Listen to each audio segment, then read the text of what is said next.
Don't do anything just for the money.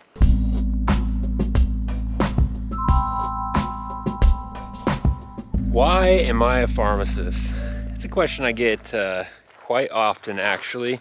And you'd expect to get that question, when you're applying for pharmacy school and going through residency and even working with students and stuff. Yeah, you expect to get that question. But I get that question more often because of my past. So before I became a pharmacist, I was a carpenter. Right out of high school, I went to a community college, learned how to do residential construction, built some houses for a while, and then did an apprenticeship program to, do commercial construction. Got to build some really cool stuff. Built a 22-story high-rise in Coeur d'Alene. Several water treatment facilities. Those aren't so fun. They're just heavy concrete. Did a community center, several schools, some cool stuff. Then something happened in 2008. Some of you guys might remember it. The economy just, all the jobs got super small. Went from 2 to 3 year long projects to 6 week to 2 month projects. And so, man, it just sucks to be looking for work every couple months. And I started noticing people I'm working with, the guys that were in their 50s are just broken, divorced, alcoholics. That stuff doesn't have to happen, but I was like, man, I don't want that for my life. And so I did some career aptitude tests online. Did like 5 of them, and pharmacist was on the top of all 5 of them. I didn't even know what a pharmacist did. It's like, well, they make a lot of money, so I think I'm gonna give it a go. So I started taking classes at Eastern Washington University, and I discovered, you know what? Kind of like science. Science is pretty cool, especially when I was getting into like OChem and stuff. And then I started volunteering at one of the local hospitals in their outpatient pharmacy, and I was like, you know what? I guess I kind of like this pharmacy thing. And so then I got into WSU, College of Pharmacy, and the rest is history. I did a residency program, really fell into a clinical role as a pharmacist in a hospital, and I love it. It's pretty cool being able to use all that scientific knowledge and then have the autonomy of being able to order drugs, order labs, do all the patient monitoring and stuff, seeing everything in the patient chart. I love it. It's pretty cool. But there are 3 things that I learned while pursuing this pharmacy adventure. And number 1 is don't do anything just for the money.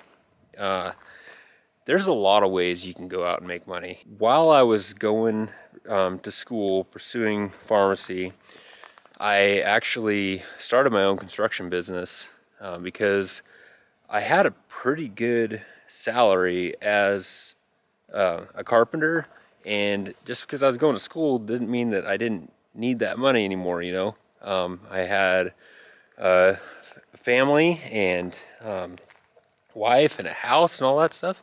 Like, I couldn't just work at Taco Bell. So I started a construction business, and it was actually pretty successful. It was hard at first because the economy, remember, was in the toilet. But it picked up, and I was able to make the same wage that I'm making now.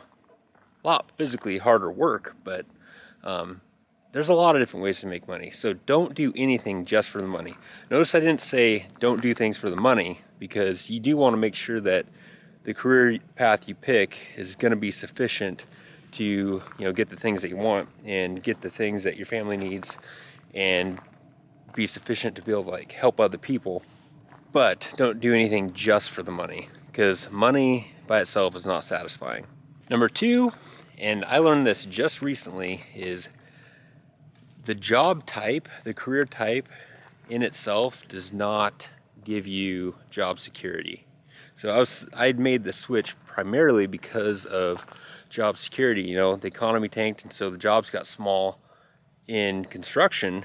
But just in this last couple of years with the whole pandemic thing, I learned that healthcare is also not real secure. I mean, maybe it's more secure than construction, but you know, with questionable mandates and low hospital census because of, you know, canceling all elective surgeries, you know, there was a time period early on where all of our hours got cut, and some people lost a ton of money because their hours got cut. And when your hours get cut as a pharmacist, it can really add up quick. Yeah, there's no job security just in the job type itself. There's job security in working your butt off. There's job security and doing the absolute best you can, and making sure that you are always providing value. That's how, when I was a contractor, even though the economy wasn't rocking, I was able to maintain work throughout, because I just hustled. And the same is true with any other industry. You want to just make sure you are hustling and make sure you're providing value, and then you won't be the one that gets cut. And number 3, make sure that you know yourself really well when you're pursuing a career. Know what you really like to do, because back to that first thing, don't do things just for the money. The money in itself is not satisfying. You want to have satisfaction in the job that you're doing, and in any given job, there's going to be things that suck. In any given job, you can find something that you really like. So I found out that I really do not like retail pharmacy. If I was going to have to do that, even though it pays just as well as I'm getting paid now, I would go back to hanging drywall. Absolutely, because retail pharmacy, for me, sucks. There are people that are just like, they might be a big time people person, and they really like all that social interaction that, you know, community pharmacy can give you, and they love it. I am not that person. I like to, you know, think outside the box and be able to, you know, have complex problems to solve. And that's why I liked construction so much, is because I'd be given this crazy remodel idea that somebody wants to see come into fruition, and I would come up with the ideas to make it happen. And that's what it's like in hospital pharmacy, and that's why I like it. It's I get these complex problems that I have to solve, and so you need to know how your brain works, and then you can make just about any career be satisfying. So if you're looking into getting into pharmacy, I want to know in the comments below, why do you want to be a pharmacist? All right, talk to you later. See you next time.